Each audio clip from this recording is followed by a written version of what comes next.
주기도문 하시겠습니다. 하늘에 계신 우리 아버지여, 이름이 거룩히 여김을 받으시오며 나라의 마옵시며 뜻이 하늘에서 이룬 것 같이 땅에서도 이루어지이다.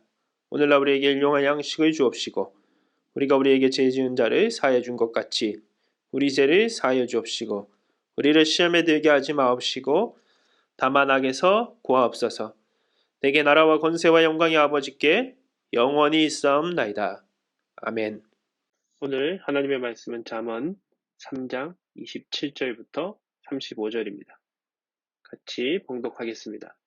내 손이 선을 베풀이 힘이 있거든 마땅히 받을 자에게 베풀기를 아끼지 말며 내게 있거든 이웃에게 이르기를 갔다가 와서 다시 오라 내일 주겠노라 하지 말며 내 이웃이 내 곁에서 평안히 살거든 그를 해하려고 꾀하지 말며 사람이 내게 악을 행하지 아니하였거든 까닭없이 더불어 다투지 말며 포악한 자를 부러워하지 말며 그의 어떤 행위도 따르지 말라.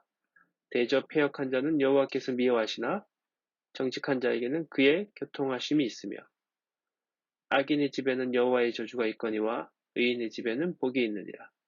진실로 그는 거만한 자를 비웃으시며 겸손한 자에게 은혜를 베푸시나니 지혜로운 자는 영광의 기업으로 받거니와 미련한 자의 영달함은 수치가 되느니라. 아멘.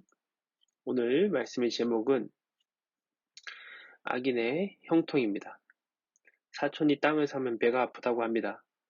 진짜 요즘에는 땅이나 집을 산 사람들이 부럽기도 합니다.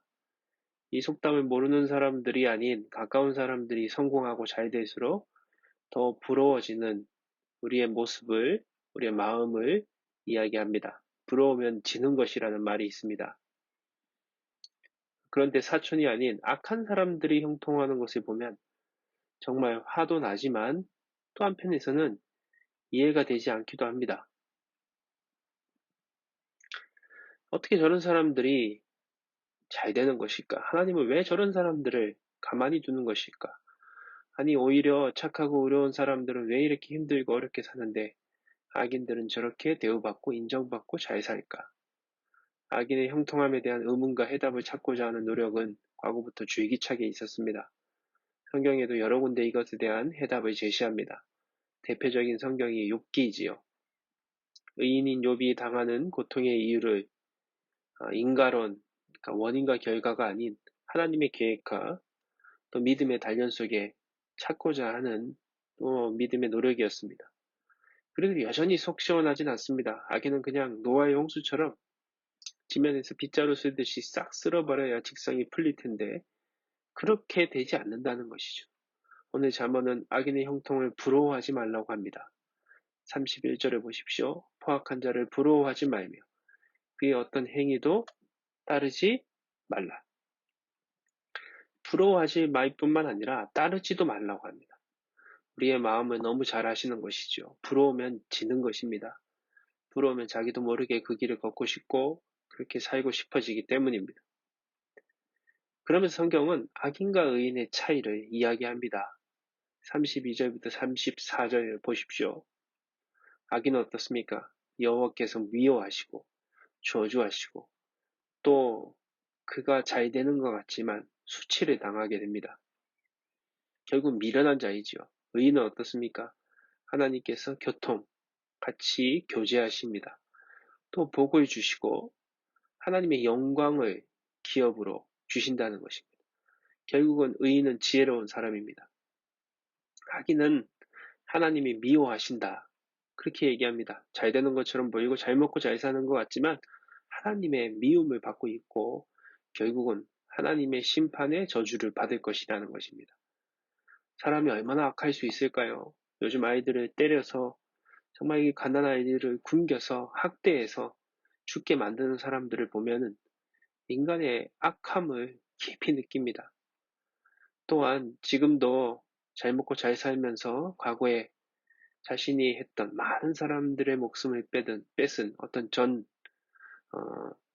대통령이었던 정치인의 모습을 보게 되면은 끝이 얼마 남지 않았음에도 불구하고 어떤 자신의 죄에 대한 뉘우침이라든지 반성이 없는 모습을 보게 되면은 그 악함이라는 것이 어디까지 정말 그 사람을 악하게 만드는가. 그리고 정말 심판이 있는데도 불구하고 그것을 왜 깨닫지 못할까? 이런 생각들이 든다는 것이죠.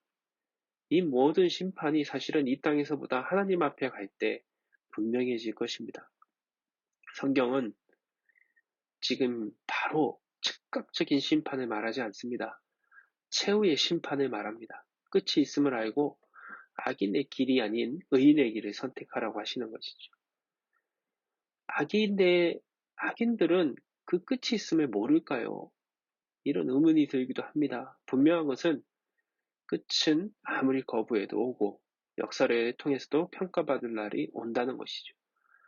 저는 사실 제가 의인은 아니어도 악인은 아니라고 생각하고 살았습니다.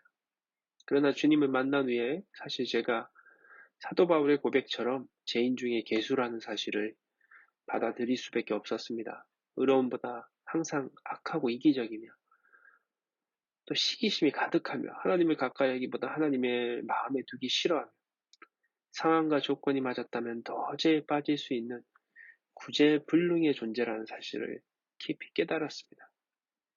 죄라는 것은 많고 적고 그것이 중요한 것이 아니라 하나님 앞에서는 있고 없고가 중요한 것입니다.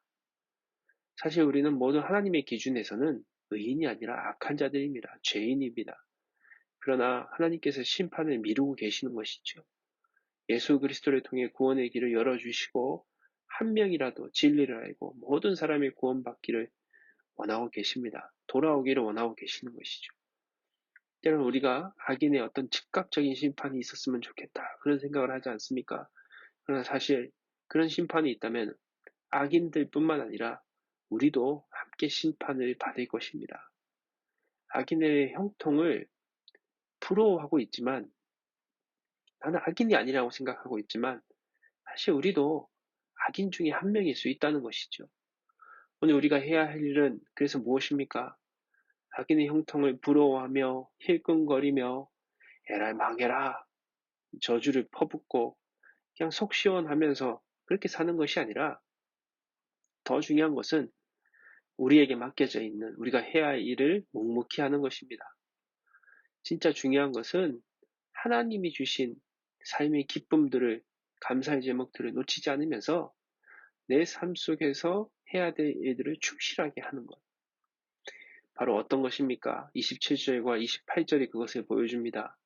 내 손이 선을 베풀 힘이 있거든 마땅히 받을 자에게 베풀기를 아끼지 말며 내게 있거든 이웃에게 이르기를 갔다가 다시 오라 내일 주겠다 하지 말며 바로 즉각적인 것이죠. 미루지 말라는 것입니다. 베풀 것들이 있다면은 하나님이 주신 것들에 또 힘이 있다면은 아끼지 말고 미루지 말고 지금 나누고 해 나가라는 것입니다. 노아가 방주를 묵묵히 건설했습니다. 그래서 결국은 마지막에 홍수가 났을 때 방주의 문이 닫히고 구원받을 수 있었지요. 노아가 세상 사람들처럼 잘 먹고 잘 사는 것을 부러워하면서 자신의 일을 소홀히 했다면 어떻게 됐을까요? 홍수가 내릴 때 방주는 아직 미완성이었을 것이고 노아도 들어가지 못했을 것입니다. 구원받지 못한 것이죠. 사람이 아닌 주님이 칭찬하시는 것만 생각하며 내 삶을 그것으로 채워나가기에도 우리의 삶은 짧습니다.